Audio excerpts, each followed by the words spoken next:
Double D, Derek Dimes, defeatthebook.com. Let us help you beat the odds. If you're new to the page, welcome. You've been here before, welcome back. Either way, I thank you for tuning in. I can't do what I do without you. So thank you for being here. It's greatly appreciated. Every video will always start with gratitude. If you're not following Bryce, make sure you do so. TikTok and Twitter is where he operates.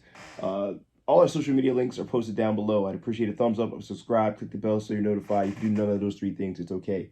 I'm just glad that you're here consuming this content. Had a couple days we didn't put out any premium selections. Didn't have a free pick for you yesterday. We gave you one Friday.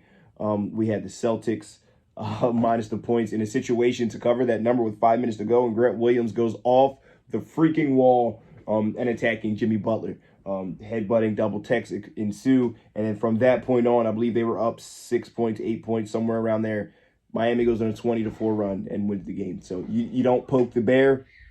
He ends up being in Dylan Brooks' category now, and I think that this is going to be a major game through here moving forward. So we're going to have a take on it, and I'll let you know exactly how I feel about that.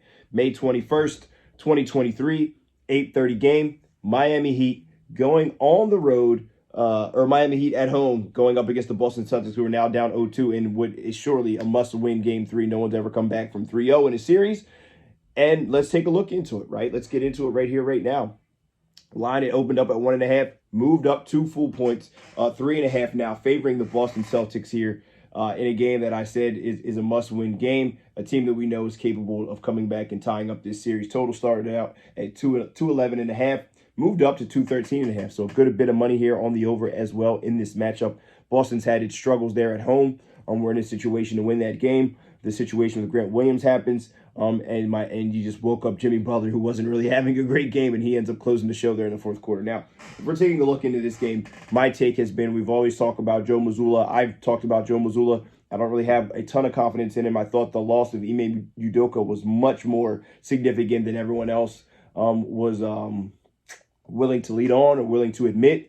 I thought that was a tremendous loss for this Boston Celtics team. He had figured out a way to make this team be cohesive and make them buy in defensively, where now we see a lot of times this Boston Celtics team, when they lock in, they go up big, 10, 12 points, and then they have lapses where they don't play defense, they don't share the ball, and it comes a lot more of one-on-one basketball or launching the ball from three-point range, sometimes games where they shoot over 50 three-pointers, right, which in my opinion is just not good basketball, right, where now we see, in my opinion, Jason Tatum is the best player on this team, one of the best players in the NBA. A lot of things should go through him. He should be the facilitator. He should be the go-to guy in the fourth quarter. And now we've seen back-to-back games where he has not scored a field goal. We're not talking about free throws. A single field goal in the fourth quarter, which to me is a huge red flag, right? So we've seen Grant Williams try to be the guy. We've seen Jaylen Brown try to be the guy. We've seen Al Horford taking some shots. We've seen Brogdon come off the bench and take some shots, when really, in my opinion, Jason Tatum should be the guy. But I think that comes from within. I think that comes with the coach. I think there's a lack of continuity.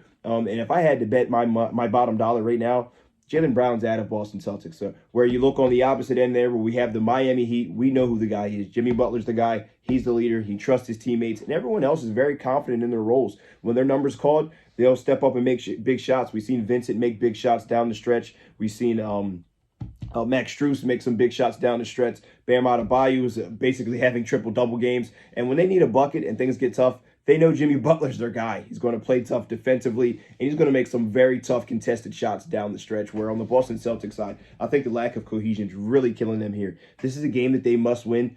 This is a game that they got to have. I'm not sure they're going to get it. I think we're in for a tough, close battle. I'm going to take the Miami Heat here at home plus the 3.5 points. I know that this is a must-win spot for Boston. The things that I've been seeing in this game, you got to trust your eyes. You got to trust what you've seen. And I think it's about time that people start giving Erik Spoelstra his flowers here, okay? 3 of the last 4 Eastern Conference Finals, Erik Spoelstra has been there. It's not like this team has a lot of huge names on it. Very well constructed, very well coached, very well put together, very cohesive. And Erik Spoelstra doesn't get enough credit, in my opinion. Give me the Miami Heat plus the 3.5 is my official free pick of the day, guys. We'll have some baseball. We'll have some NBA. We're going to get back on board here today. $19.99 gets my day pass. Hop on board. We're going to have an awesome day. But for now, Miami Heat plus the 3.5 official free pick of the day. Best of luck if you decide to tail. It's Derek Dimes, defeatthebook.com. Best of luck if you decide to tail. But either way, hope you guys have a fantastic Sunday. Good luck.